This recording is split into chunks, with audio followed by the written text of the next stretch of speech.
Mon frère avait l'habitude de conduire de manière imprudente, souvent en état d'ivresse.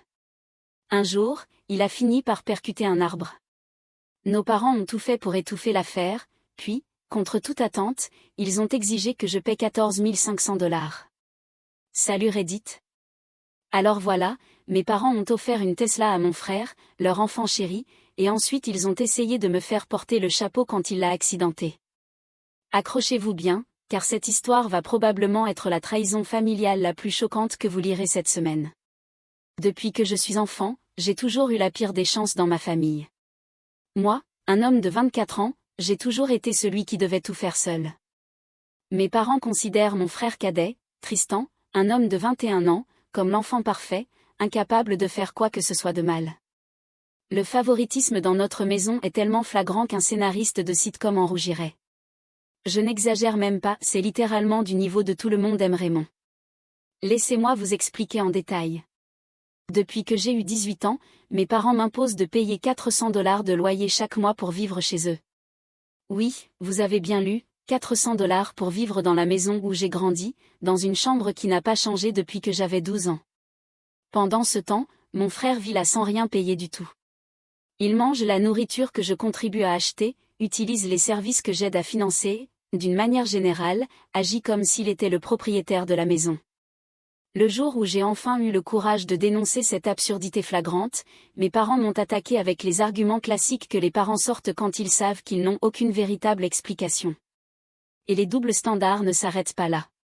Quand j'étais au lycée, je devais maintenir une moyenne de 3,8 tout en travaillant les week-ends dans un magasin de bricolage à proximité. Je n'étais pas autorisée à aller aux fêtes, car je devais me concentrer sur mon avenir.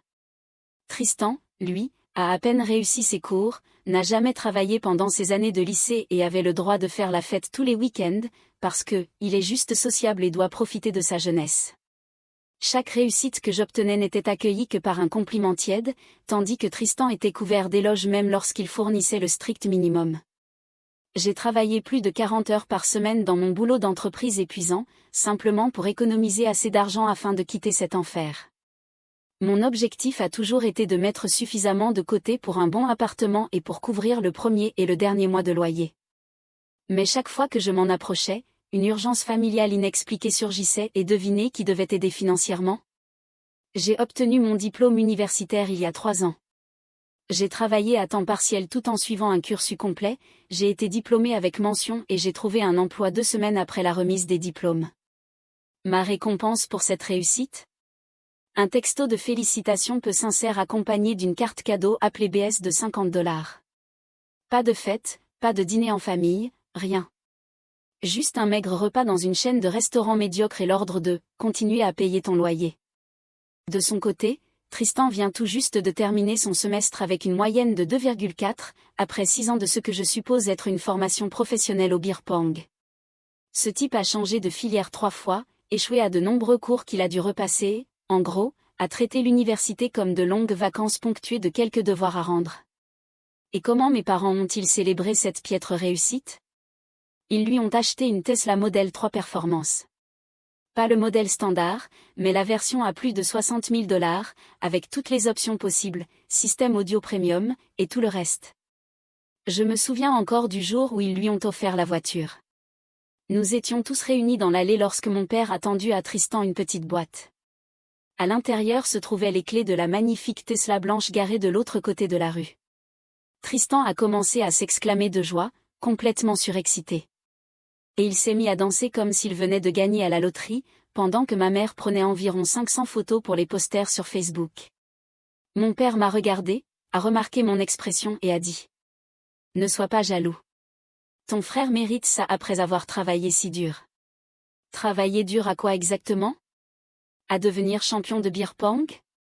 Quand j'ai mentionné que j'avais obtenu mon diplôme avec mention en 4 ans, malgré le fait que je travaillais et que je n'avais pratiquement rien gagné, ma mère a eu le culot de commenter. Eh bien, pour toi, l'université était plus facile. Tristan, lui, a vraiment eu du mal. Du mal? Il avait du mal à sortir du lit avant midi et à se souvenir avec qui il sortait cette semaine-là.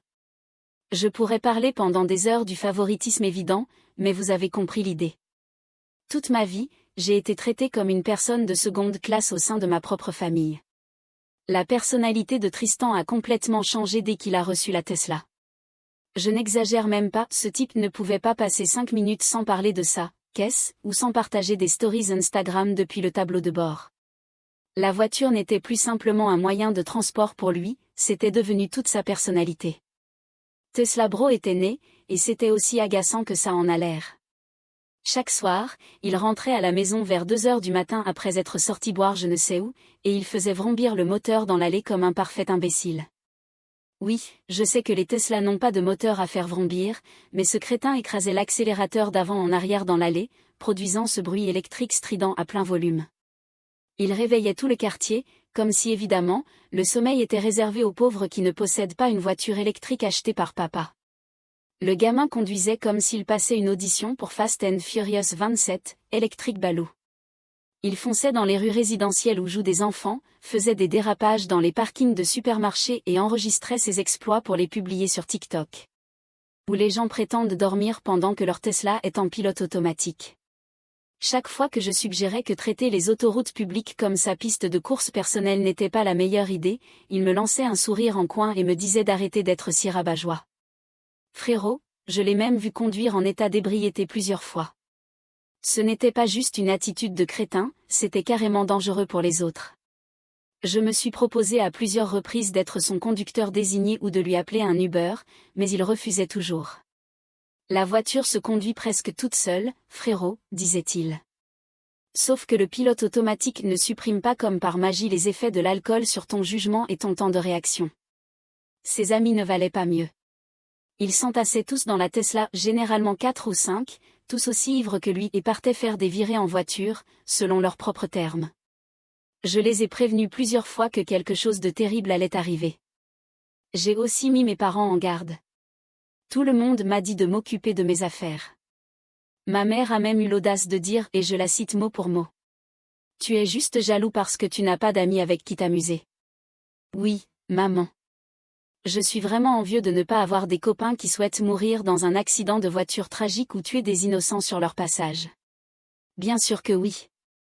Au fil des jours, Tristan est devenu de plus en plus imprudent.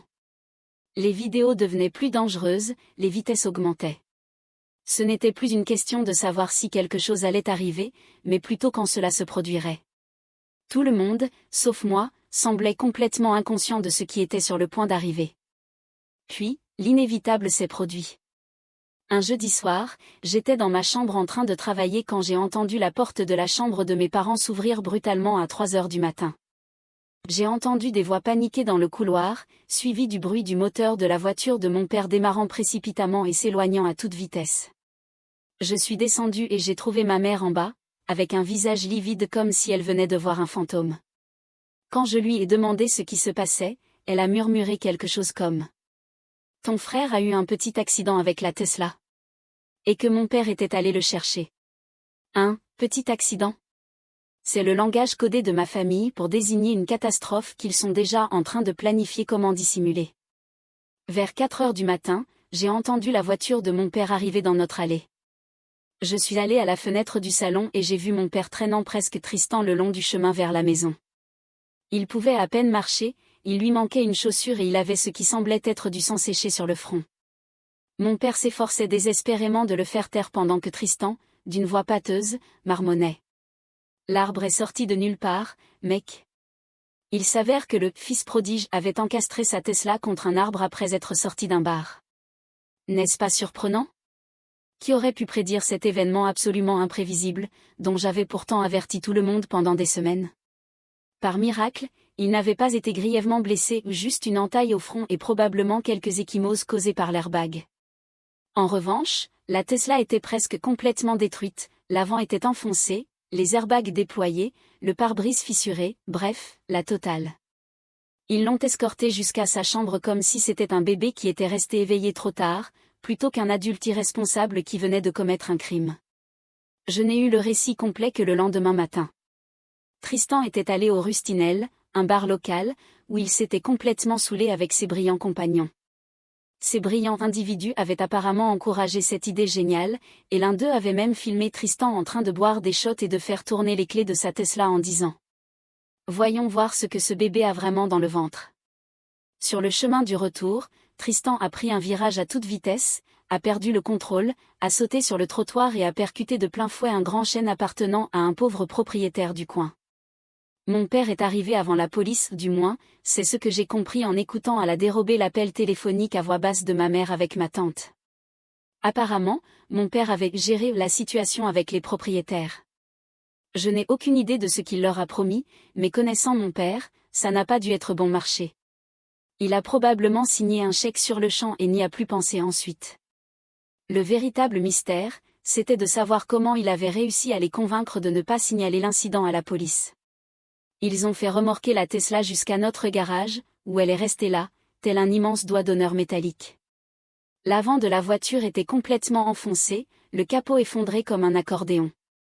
Les 2 airbags s'étaient déployés, laissant une étrange poudre blanche sur tout l'intérieur. Le pare-brise était une toile d'araignée de fissure et l'une des roues avant était tordue à un angle qui n'avait clairement rien de standard en usine. La voiture était désormais un presse-papier à 60 000 $. La porte du garage est restée fermée. 2 jours après l'accident, mes parents ont organisé une réunion familiale dans le salon. Au cours de toute l'histoire des réunions familiales, personne n'a jamais convoqué tout le monde pour annoncer une bonne nouvelle.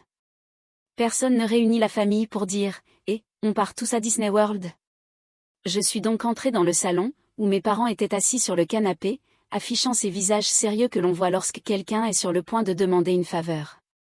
Tristan était affalé dans le fauteuil, faisant défiler son téléphone comme si toute cette histoire n'était qu'un léger désagrément détournant son attention de son précieux TikTok. L'ecchymose sur son visage avait viré à une teinte jaune-violet assez spectaculaire, qui, ironiquement, mettait en valeur son visage attrayant.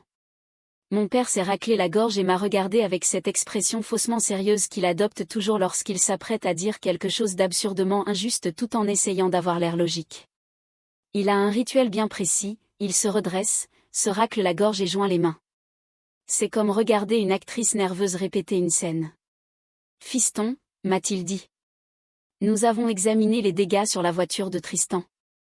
Il l'a dit comme si Tesla avait simplement attrapé un rhume. L'assurance ne couvrira pas les frais parce que... Il s'est arrêté là. Visiblement mal à l'aise, mon père s'est arrêté. Parce qu'il conduisait en état d'ivresse, ai-je conclu à sa place. Ma mère m'a lancé un regard qui aurait pu faire tourner le lait. Ne sois pas dramatique, il n'avait pris que quelques verres. Ah oui. Après quelques bières, il était incapable de marcher droit ou de formuler des phrases compréhensibles en rentrant chez nous. Dans l'esprit de ma mère, tant qu'on n'est pas totalement inconscient, cela ne compte que comme quelques bières. Mon père a poursuivi comme si je n'avais rien dit. Le fait est que les réparations vont coûter environ 18 000 $, et nous pensons qu'il serait juste que nous contribuions tous, en tant que famille. J'ai littéralement éclaté de rire, pensant que c'était une blague. Puis j'ai compris qu'ils étaient sérieux. Ils avaient eu l'audace, l'impudence ultime, de me demander d'aider à payer les réparations d'une voiture que je ne possède pas, que je ne conduis pas, et qui a été endommagée parce que Tristan avait choisi de conduire en état d'ivresse et de la fracasser. Je n'arrivais pas à croire ce que j'entendais. Vous voulez que j'aide à payer les réparations d'une voiture que je ne possède pas, que je ne conduis pas et qui a été détruite parce qu'il a décidé de prendre le volant bourré? J'ai posé la question une 2e fois, juste pour être sûr que je n'étais pas en train de faire un AVC ou d'halluciner cette conversation absurde. Nous sommes une famille, a déclaré ma mère, comme si cela expliquait tout. Et puis... Et, tu es le seul à avoir des économies importantes en ce moment. Ah, voilà. Il savait que j'avais économisé pour déménager, et il voyait cela comme une façon pratique de compenser les erreurs de leur enfant chéri. Mes économies n'étaient pas destinées à mon avenir, elles étaient simplement un fonds d'urgence pour couvrir les conneries du petit prince. Bon, d'accord, et vous voulez que je participe à hauteur de combien? Ai-je demandé en faisant des guillemets ironiques avec mes doigts autour du mot « participer », car nous savions tous que cela signifiait en réalité payer presque toute la somme. Mon père eut au moins la décence d'avoir l'air légèrement gêné. Eh bien, ta mère et moi pouvons contribuer à hauteur d'environ 3 000 $ depuis notre fonds d'urgence. Tristan a environ 500 $ de côté. Bien sûr. Évidemment que Tristan n'avait que 500 $ à son nom, malgré le fait qu'il n'ait jamais payé de loyer ni de dépenses. Cet argent était sans doute réservé à de la marijuana et à la dernière marque de vêtements hors de prix à laquelle il s'intéressait ce mois-là. Donc, vous voulez que je paie les 14 500 $ restants, ai-je complété pour lui. Ce n'était pas une question. Mon père hocha la tête, satisfait que j'ai compris. On pourra établir un plan de paiement. Peut-être 1 000 $ par mois jusqu'à ce que tout soit remboursé. On sait que tu as mis de l'argent de côté. Tristan leva enfin les yeux de son téléphone et ajouta. C'est pas comme si t'avais besoin d'un appartement de luxe, de toute façon. T'es toujours au boulot. L'audace de ce gamin pourrait alimenter une petite ville en électricité.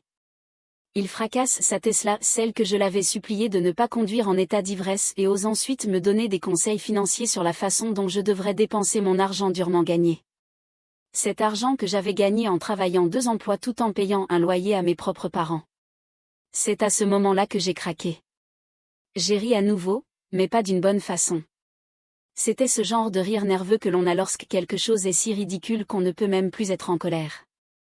Je ne vous donnerai pas un seul centime pour ça, ai-je déclaré en regardant chacun d'eux droit dans les yeux.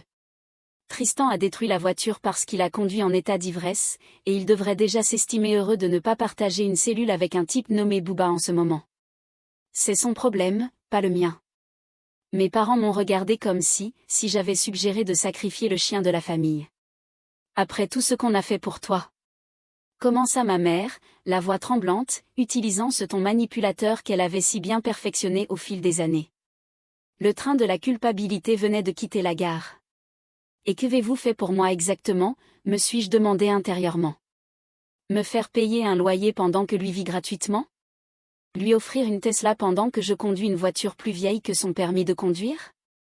Ignorer mes réussites tout en célébrant sa médiocrité? S'il vous plaît, expliquez-moi tout ce que vous avez fait pour moi, qui justifierait que je paie pour son accident de conduite en état d'ivresse. Le visage de mon père prit cette teinte rouge caractéristique qui n'apparaissait que lorsque quelqu'un osait remettre en question son autorité. Tu vas contribuer à réparer la voiture de ton frère. Point final. Je me suis levé, surpris par le calme que je ressentais. Non, je ne le ferai pas. Point final. L'expression sur leur visage était inestimable. Ils étaient tellement habitués à ce que je cède, à ce que je sois celui qui prend ses responsabilités et qui se sacrifie pour la famille, qu'ils ne pouvaient pas accepter cette nouvelle version de moi, celle qui refusait de se laisser marcher dessus. Tu es égoïste, lança ma mère, jouant sa dernière carte. Non, je suis réaliste, ai-je répondu calmement. Tristan a choisi de conduire en état d'ivresse. Il a choisi d'écraser la voiture. Cela signifie qu'il peut, pour une fois dans sa vie, assumer les conséquences de ses actes. Je suis sortie du salon et suis retournée dans ma chambre, ignorant leur demande répétée de revenir pour en discuter comme des adultes. L'ironie de leur soudaine envie d'avoir une conversation d'adultes ne m'échappa pas tandis que je refermais la porte de ma chambre. Alors que je refermais la porte, j'ai entendu Tristan dire. Donc ça veut dire que ma voiture ne sera pas réparée? Ce gamin est toujours concentré sur ses objectifs, faut le reconnaître. Je n'avais aucune idée de ce qu'ils allaient faire ensuite, mais une chose était sûre, cette histoire n'était pas terminée. Dans ma famille, non, n'est jamais considéré comme une réponse complète, c'est simplement une invitation à trouver des moyens plus inventifs pour obtenir ce qu'ils veulent. Mes parents me parlèrent à peine pendant les jours qui suivirent, se contentant uniquement de me demander si j'avais reconsidéré leur offre généreuse, de me laisser payer pour l'erreur de Tristan. Je répondais toujours de façon brève et directe. Non. Cela provoqua beaucoup de soupirs appuyés, de portes claquées et de comportements passifs-agressifs de la part de ma mère, qui se mit à parler de moi à la 3e personne alors que j'étais littéralement dans la même pièce. Certaines personnes ne comprennent vraiment rien à la loyauté familiale, lançait-elle, à personne en particulier, pendant que je mangeais mon petit déjeuner à 1 mètre d'elle. Vraiment très subtil, maman. Je les vis plusieurs fois chuchoter en cercle autour de la table de la cuisine, des papiers éparpillés devant eux. À chaque fois que j'entrais, ils se taisaient immédiatement. Dans ma famille, ce n'est jamais bon signe. Quand les gens arrêtent de parler en te voyant entrer dans une pièce, tu peux être sûr qu'ils parlent de toi et pas pour organiser ta fête d'anniversaire surprise. Le vendredi soir, en rentrant du travail, je trouvais mon père au téléphone, en train de parler avec un représentant de la compagnie d'assurance. Il utilisait sa voix professionnelle, celle qu'il emploie pour convaincre les autres qu'il n'est pas en train de mentir. J'ai entendu des mots comme « couverture complète » et « déclaration de vandalisme » avant qu'il ne me remarque et n'emmène son appel dans son bureau. Déclaration de vandalisme ? C'était nouveau. Conduire ivre et foncer dans un arbre ne compte pas comme du vandalisme, à moins que l'arbre n'ait décidé de porter plainte. J'en ai déduit qu'ils essayaient désespérément de trouver un moyen pour que l'assurance paie les réparations. Bonne chance avec ça. Les compagnies d'assurance embauchent des départements entiers dont la seule mission est de trouver des raisons de ne pas rembourser les sinistres. Mais bon. Pas mon cirque, pas mes singes. Le samedi matin commence avec fracas. Le samedi matin a littéralement commencé par un boom. Je me suis réveillée en sursaut à 7 heures du matin. On aurait dit que quelqu'un était en train de tabasser violemment une poubelle en métal. Je me suis extirpée du lit et j'ai regardé par ma fenêtre, qui donne sur notre allée. Mais je n'ai rien vu d'étrange. Le bruit s'était arrêté. J'ai supposé que c'était juste les éboueurs qui étaient particulièrement agressifs ce matin-là et je suis retournée me coucher. Environ 1 heure plus tard, tout a basculé. Je me suis réveillée en entendant des cris provenant du garage. J'ai enfilé un jogging et je suis descendue voir ce qui se passait. En arrivant, j'ai vu Tristan debout dans le garage grand ouvert, avec mes parents juste derrière lui. Les trois étaient en train de fixer la Tesla. La voiture était bien plus abîmée qu'avant et je ne parle pas d'un simple peu plus endommagé. On aurait dit que Hulk avait une vendetta personnelle contre elle. Le pare-brise était entièrement fracassé.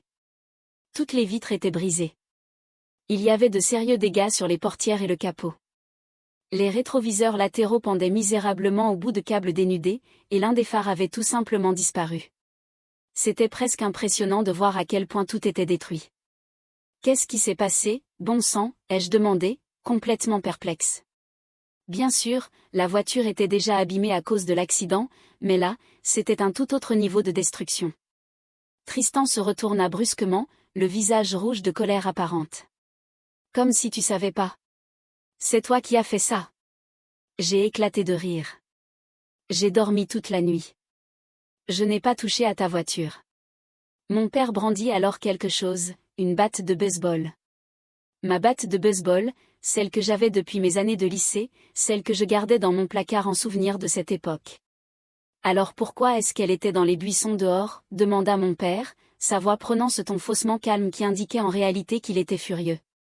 Je répondis que je n'en avais aucune idée, mais ma mère me coupa. Ne nous mens pas.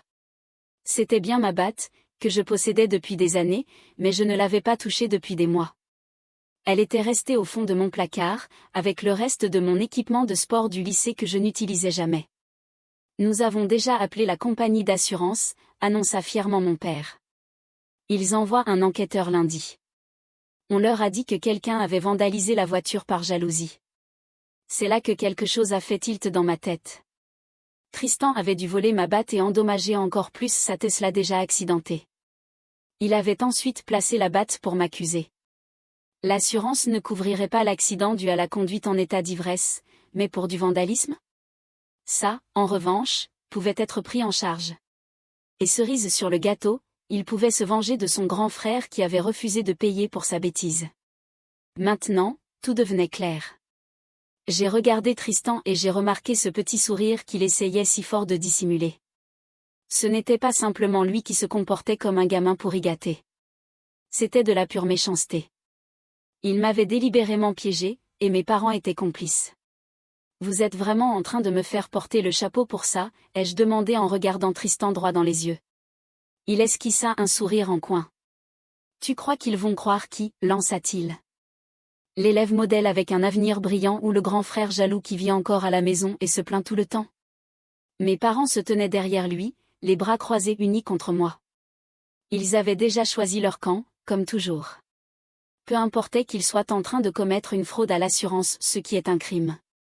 Peu importait qu'ils soient prêts à m'accuser de quelque chose que je n'avais pas fait. La seule chose qui comptait pour eux, c'était de protéger leur enfant chéri. C'est des conneries, et vous le savez, ai-je dit, étonnamment calme vu la situation.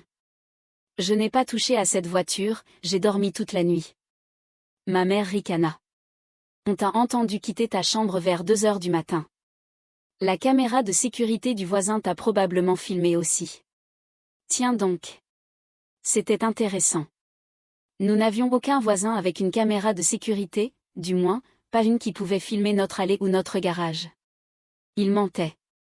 Cela signifiait qu'ils savaient exactement ce qui s'était passé parce qu'ils avaient aidé à le planifier. Ou, au minimum, ils savaient que c'était Tristan et qu'ils le couvraient. Donc, si je comprends bien. Je croisai les bras et répondis. Donc, si je comprends bien, vous voulez que je paie 14 500 $ pour les réparations d'une voiture que je ne possède pas, ou bien vous allez me faire accuser de l'avoir vandalisée pour frauder l'assurance. C'est ça, mes options? Le visage de mon père se ferma. Personne n'accuse personne. On sait que c'est toi qui as fait ça, parce que tu étais en colère à cause de l'argent. Je suis retourné dans ma chambre sans ajouter un mot. Discuter avec eux ne servait à rien. Ils avaient déjà décidé de leur propre version de la réalité. Je fermai la porte, m'assis sur mon lit et essayai de réfléchir. Cette situation venait de passer d'un favoritisme familial ordinaire à une véritable activité criminelle. J'ai attrapé mon téléphone et appelé mon responsable au travail, demandant une journée d'urgence pour le lundi suivant. Je n'allais pas laisser ma défense entre les mains de ma famille lorsque l'enquêteur de l'assurance viendrait. Je devais être là pour expliquer ma version des faits. En raccrochant, je réalisai quelque chose qui me donna un coup au ventre. Mes parents venaient de me montrer jusqu'où ils étaient prêts à aller pour protéger Tristan. Ils étaient prêts à m'accuser. Ils étaient prêts à mentir aux autorités. Et cela me fit me demander, qu'est-ce qu'ils avaient déjà couvert pour Tristan dans le passé, sans que je le sache? Lundi, l'arrivée de l'enquêteur. L'enquêteur de l'assurance est arrivé le lundi matin, à exactement 9 h. Il s'appelait Mac. J'avais déjà vu ce genre de type auparavant, une chemise boutonnée froissée, rentré dans un pantalon kaki, avec une tablette et un appareil photo à la main. Mon père tenta de me convaincre d'aller travailler et de les laisser gérer la situation. Mais je me suis simplement contenté de le fixer jusqu'à ce qu'il abandonne. C'était amusant de voir à quelle vitesse son autorité s'évaporait lorsque je ne me pliais pas immédiatement à ses exigences.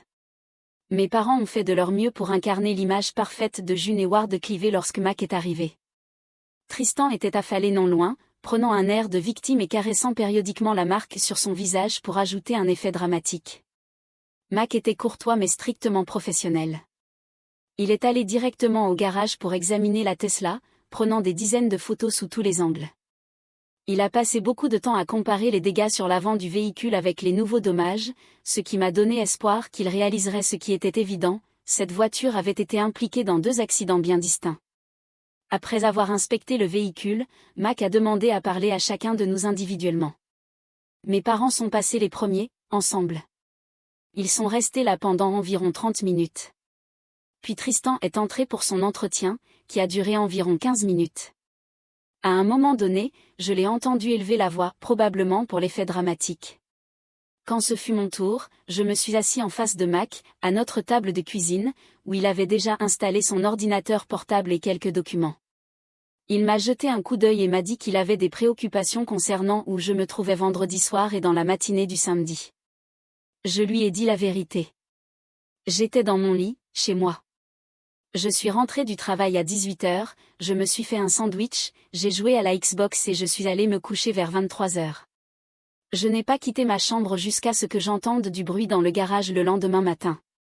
Mac hocha la tête en prenant des notes, puis il me demanda directement. Est-ce que vous êtes responsable des dégâts sur la Tesla? Non, ai-je répondu, en le regardant droit dans les yeux. Et voici ce que vous devez savoir, ce qu'ils ont probablement oublié de vous dire. Cette voiture était déjà gravement endommagée avant ce prétendu acte de vandalisme. Mac haussa les sourcils, affichant enfin un brin d'intérêt. Je lui ai alors tout raconté. Comment Tristan avait reçu la Tesla en cadeau malgré sa piètre réussite scolaire, comment il conduisait de manière dangereuse depuis qu'il l'avait eue. Je lui ai parlé de la conduite en état d'ivresse, des excès de vitesse et des vidéos TikTok qu'il tournait au volant, puis j'en suis venu à l'accident. Je lui ai expliqué comment Tristan avait encastré la voiture contre un arbre en conduisant ivre environ une semaine plus tôt, et comment mes parents avaient réussi à éviter que la police ne procède à une arrestation. Vérifiez les airbags, lui ai-je dit. Ils se sont déjà déployés lors du premier accident. Regardez les dégâts à l'avant du véhicule et comparez-les aux nouveaux dommages, c'est évident qu'ils sont différents. Les dégâts à l'avant sont dus à l'impact avec l'arbre. Le reste, ce n'est pas moi.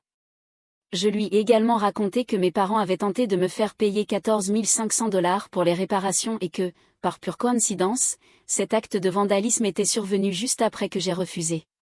Mac nota tout sans montrer beaucoup de réaction. Il me demanda ensuite si quelqu'un pouvait confirmer que j'étais bien resté dans ma chambre toute la nuit. Non, ai-je répondu. Je vis avec mes parents et Tristan.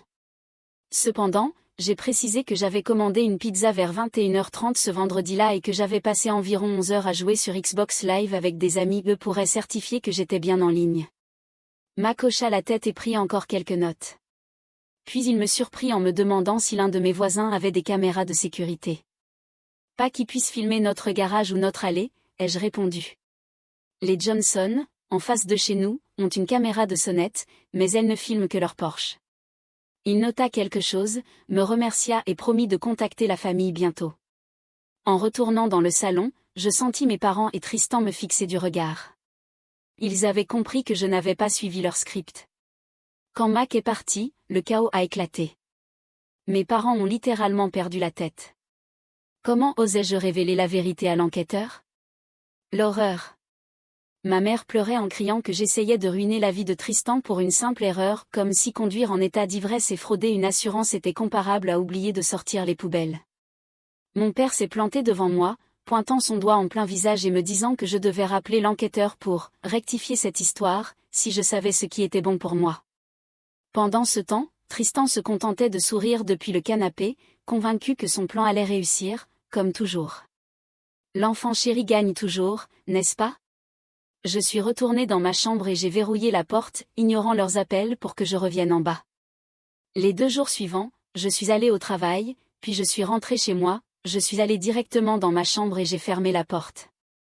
Je commandais des repas en livraison et ne sortais que lorsque je réalisais qu'ils étaient endormis. C'était comme vivre dans un pays étranger hostile, où je ne comprenais pas la langue et où tout le monde me détestait. Mercredi, un message de Mac. Le mercredi après-midi, j'ai reçu un SMS provenant d'un numéro inconnu. C'est Mac de State Farm Insurance. Veuillez me rejoindre sur Main Street à 16h aujourd'hui. J'ai quelques questions supplémentaires. J'ai répondu que j'y serais. Je n'ai pas informé ma famille de l'endroit où j'allais. Je suis parti directement du travail et je suis allé au Starbucks. Mac était déjà là, assis à une table dans un coin avec son ordinateur portable et une pile de papier. Il m'a fait signe de m'asseoir. Je voulais vous parler loin de votre famille, a-t-il commencé d'une voix basse. Nous avons découvert certaines incohérences dans la déclaration. Mac s'était montré plus méticuleux que ce que ma famille avait anticipé. Il avait fouillé dans le quartier à la recherche d'images de vidéosurveillance et avait découvert qu'un mois plus tôt, les voisins 2 maisons plus loin avaient installé un nouveau système de sécurité équipé d'une caméra grand angle qui couvrait une grande partie de la rue. Et devinez ce qu'elle avait filmé. À 2h du matin, samedi matin, la caméra montrait Tristan prenant ma batte de baseball dans le coffre de ma voiture là où je gardais mon matériel de sport puis partant dans sa Tesla déjà endommagée. La vidéo montrait ensuite Tristan en train de casser soigneusement chaque vitre, de cabosser le capot et les portières, et même d'arracher l'un des rétroviseurs latéraux. Mac fit glisser sa tablette sur la table et me montra les images. Et là, sous mes yeux, se trouvait mon frère, à 2h du matin, mettant en scène tout le sabotage. C'était tellement évident et ridicule que j'ai presque ri. Je fais ce métier depuis 15 ans, lâcha Mac. Et c'est l'une des tentatives de coup monté les plus stupides que j'ai jamais vues. Puis il m'informa qu'il avait déjà signalé les faits à ses supérieurs chez la compagnie d'assurance. Ils avaient refusé la demande d'indemnisation et avaient transmis l'affaire à leur service de lutte contre la fraude. Il m'expliqua également qu'il avait contacté la police locale, qui souhaitait parler à la fois avec moi et avec Tristan. L'agent de police sera là dans environ 10 minutes, poursuivit Mac. Je voulais vous en informer avant qu'il ne contacte votre famille. Vu les circonstances, j'ai pensé que vous aimeriez peut-être leur parler séparément.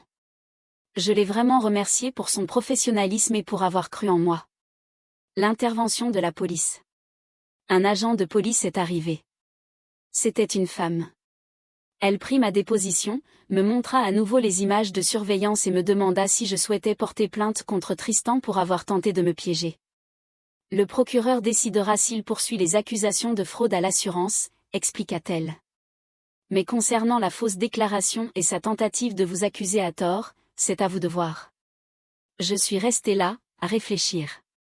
Oui, Tristan était mon frère, mon propre sang. Mais il était aussi celui qui avait délibérément essayé de m'accuser d'un crime que je n'avais pas commis. Celui qui aurait volontiers laissé ma vie entière s'effondrer, prêt à me laisser porter la responsabilité de sa conduite en état d'ivresse et de sa crise de colère. Cela aurait pu ruiner mon casier judiciaire, mes perspectives d'emploi et ma vie entière. Je repensais à toutes ces années de favoritisme. À toutes ces injustices. À toutes ces fois où j'avais été traité comme un citoyen de seconde classe simplement parce que je n'étais pas Tristan. Je me rappelais surtout qu'ils avaient été prêts à me faire porter le chapeau pour fraude à l'assurance, simplement pour protéger leur « enfant chéri », et puis j'ai réalisé à quel point j'étais fatiguée de tout ça. Oui, ai-je répondu à la policière. Je veux porter plainte. Sans hésitation, juste un simple oui. Elle hocha la tête, prit quelques notes et m'invita à me rendre au poste de police plus tard pour fournir une déclaration officielle. Nous avons convenu de nous retrouver à 18h ce soir-là. Le retour à la maison, le chaos total. Je suis rentrée chez moi vers 17h pour récupérer quelques affaires avant d'aller au poste de police. À ma grande surprise, une voiture de police était déjà garée devant la maison. L'agent Rivera avait visiblement bien utilisé son temps. En entrant dans la maison à ce moment-là, c'était comme marcher en plein champ de bataille. Ma mère faisait les 100 pas dans le salon en pleurant.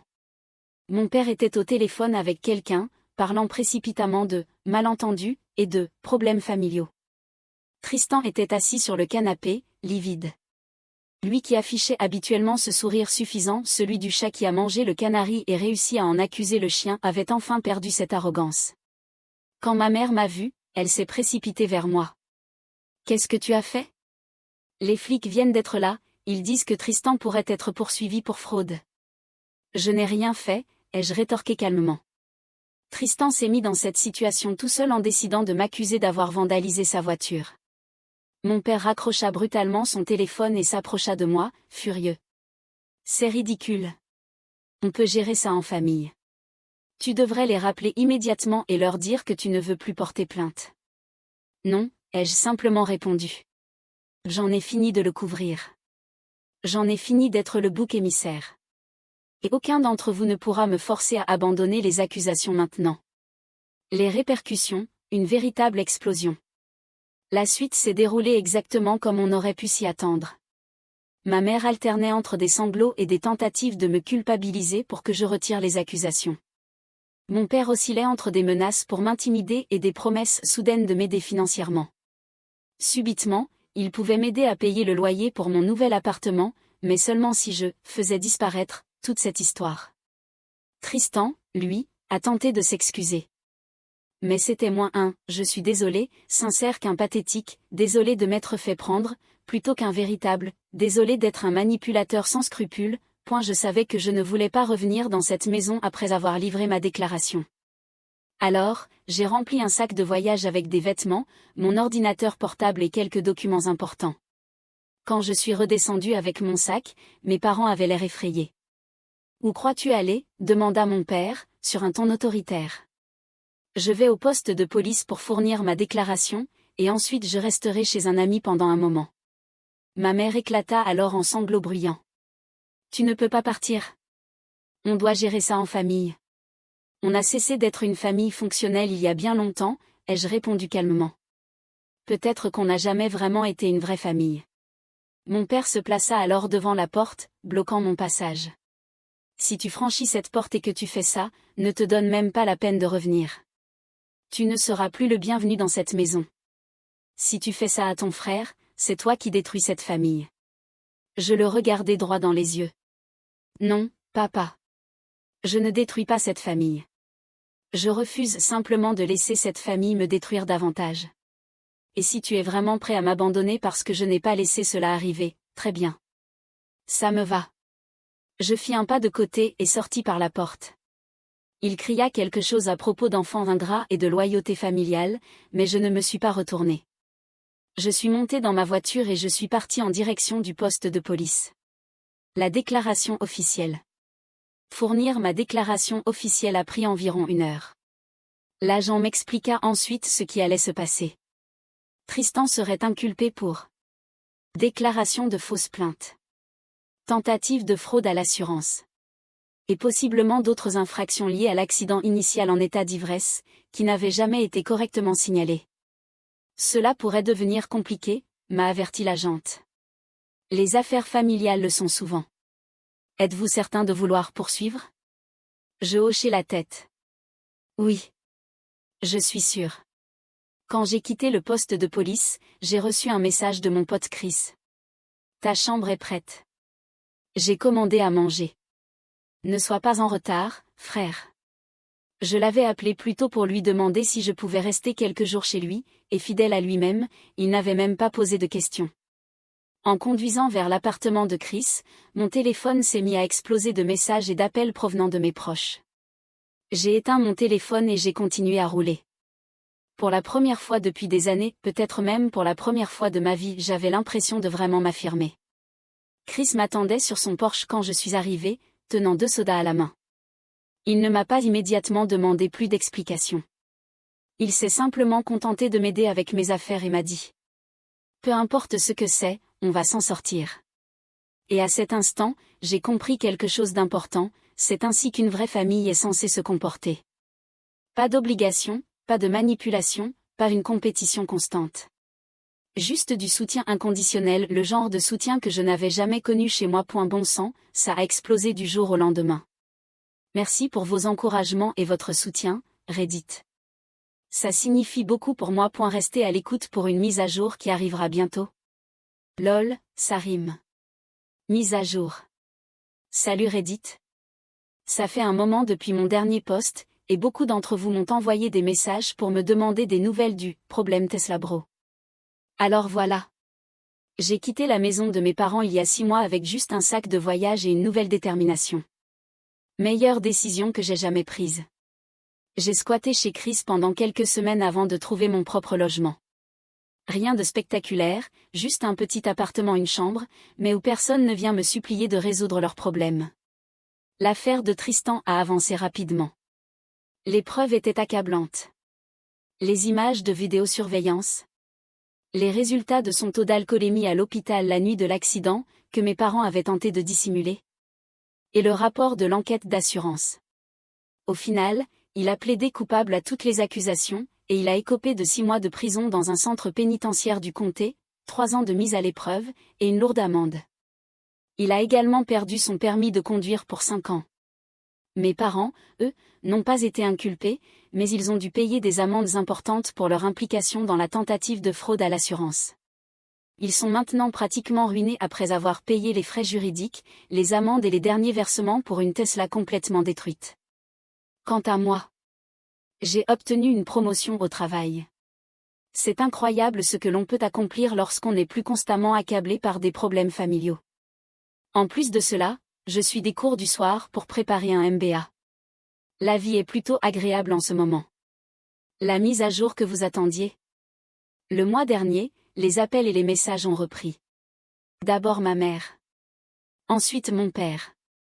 Enfin, Tristan, pendant son temps d'appel autorisé en prison.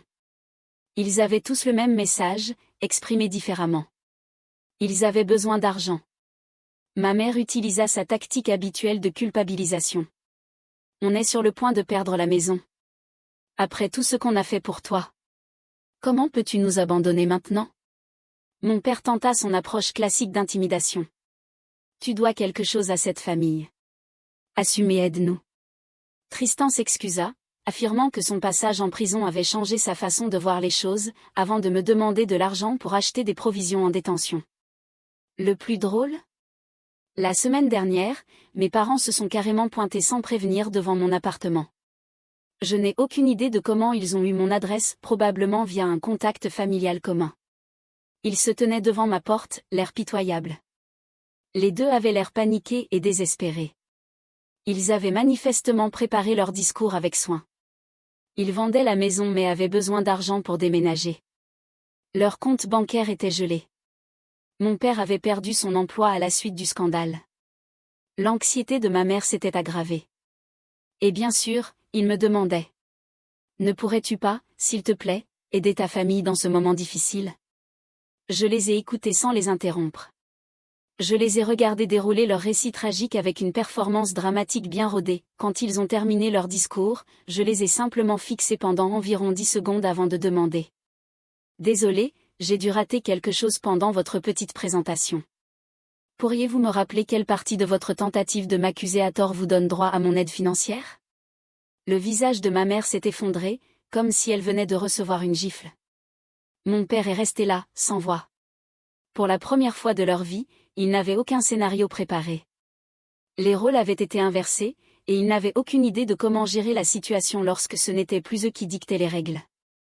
Mais cette fois, ils n'étaient pas chez eux, là où ils fixaient les règles. Ils étaient à ma porte, et cette fois, c'est moi qui avais toutes les cartes en main. Je leur ai dit que j'allais y réfléchir, puis j'ai refermé la porte. J'y ai réfléchi environ 5 secondes, puis j'ai envoyé ce message. La réponse est non. Ne me contactez plus jamais. Mon père a répondu avec des menaces. Ma mère a tenté la manipulation émotionnelle. Tristan m'a promis qu'il avait changé. J'ai bloqué tous leurs numéros. Certains penseront peut-être que c'est excessif. Peut-être que ça l'est. Mais après 24 ans passés à être leur bouc émissaire, j'ai enfin décidé de me prioriser moi-même. Ce sont des adultes qui ont fait leur choix. Tout comme moi, aujourd'hui, je fais les miens. Donc voilà où j'en suis pour l'instant, Redditor. Merci d'avoir suivi tout ce bazar avec moi. Vous êtes vraiment les meilleurs. Je vous tiendrai au courant si quelque chose d'autre se passe. Pour l'instant. Peace out. Pour ceux qui se demandent si je vais porter plainte contre mes parents. Le procureur a déterminé qu'il n'y avait pas suffisamment de preuves pour prouver qu'ils étaient au courant du plan de Tristan à l'avance. Personnellement, je pense qu'ils le savaient, mais peu importe. Les conséquences financières qu'ils subissent actuellement sont probablement plus sévères que ce que le tribunal aurait pu leur infliger. À ceux qui m'ont envoyé des messages disant « Mais ce sont quand même tes parents. Oh, s'il vous plaît. » Être lié par le sang ne donne pas à quelqu'un le droit de vous accuser à tort d'un crime passible de prison. Ce n'est pas comme ça qu'une famille fonctionne. C'est plutôt comme ça que fonctionnent les gangs de prison. Lol, ça rime. Salut Reddit. Ça fait un moment depuis mon dernier post, et beaucoup d'entre vous m'ont envoyé des messages pour me demander des nouvelles du problème Tesla Bro. Alors voilà. Il y a 6 mois, j'ai quitté la maison de mes parents avec juste un sac de voyage et une nouvelle détermination. La meilleure décision que j'ai jamais prise. J'ai squatté chez Chris pendant quelques semaines avant de trouver mon propre logement. Rien de spectaculaire, juste un petit appartement, une chambre, mais où personne ne vient me supplier de résoudre leurs problèmes. L'affaire de Tristan a avancé rapidement. Les preuves étaient accablantes. Les images de vidéosurveillance.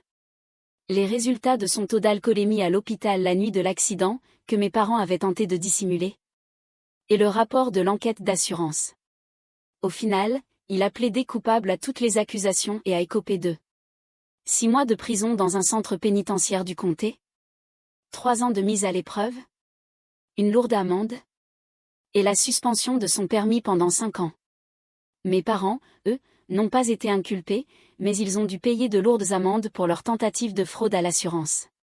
Ils sont maintenant pratiquement ruinés après avoir payé les frais juridiques, les amendes et les derniers versements pour une Tesla complètement détruite. Quant à moi, j'ai obtenu une promotion au travail. C'est incroyable ce que l'on peut accomplir lorsqu'on n'est plus constamment accablé par des problèmes familiaux. En plus de cela, je suis des cours du soir pour préparer un MBA.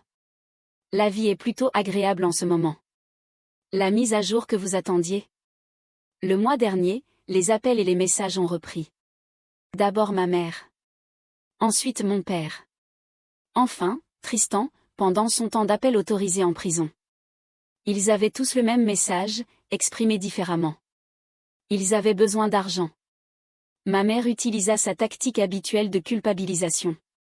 On est sur le point de perdre la maison. Après tout ce qu'on a fait pour toi. Comment peux-tu nous abandonner maintenant? Mon père tenta son approche classique d'intimidation. Tu dois quelque chose à cette famille. Assumez, aide-nous. Tristan s'excusa, affirmant que son passage en prison avait changé sa façon de voir les choses, avant de me demander de l'argent pour acheter des provisions en détention. Et vous savez ce qui était vraiment drôle, la semaine dernière, mes parents se sont carrément pointés sans prévenir devant mon appartement. Je n'ai aucune idée de comment ils ont eu mon adresse, probablement via un contact familial commun. Ils se tenaient là, devant ma porte, l'air pitoyable. Tous les deux avaient le visage marqué par l'anxiété et l'urgence. Ils avaient manifestement préparé leur discours avec soin. Ils vendaient la maison mais avaient besoin d'argent pour déménager. Leur compte bancaire était gelé. Mon père avait perdu son emploi à la suite du scandale. L'anxiété de ma mère s'était aggravée. Et bien sûr, il me demandait. Ne pourrais-tu pas, s'il te plaît, aider ta famille dans ce moment difficile? Je les ai écoutés sans les interrompre. Je les ai regardés dérouler leur récit tragique avec une performance dramatique bien rodée. Quand ils eurent terminé, je les ai simplement regardés fixement pendant environ 10 secondes avant de dire. Désolé, j'ai dû rater quelque chose pendant votre petite présentation. Pourriez-vous me rappeler quelle partie de votre tentative de m'accuser à tort vous donne droit à mon aide financière? Le visage de ma mère s'est effondré, comme si elle venait de recevoir une gifle.